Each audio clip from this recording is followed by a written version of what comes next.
The countdown to the start of the 2024 regular season has begun now that we're under 100 days away, so we'll honor every day the best players to wear the corresponding number for the Dolphins.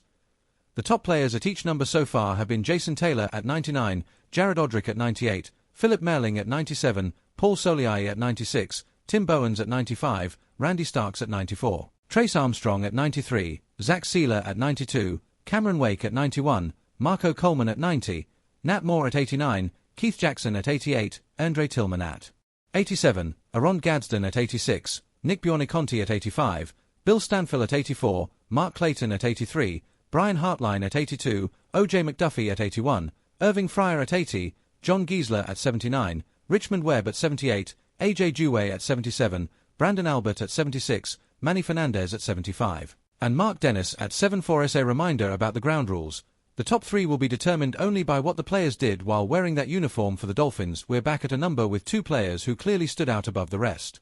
In this case, tackle Norm Evans and defensive tackle Bob Baumhauer.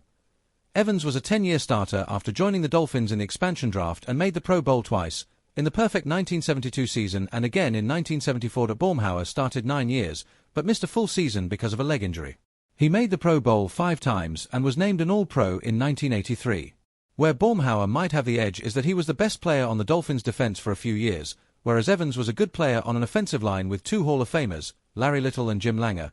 The other two players worthy of mention who wore 73 were tackle Ron Heller, who started for 2+ seasons after signing as a free agent, and the current number owner Austin Jackson. Though the 2020 first-round pick has battled injuries more often than not, Evan Mathis is a classic example of a guy who got away because after he played in 7 games with no starts in 2008, he went on to start 79 more games in the NFL and was a 2-time Pro Bowl selection with the Eagles.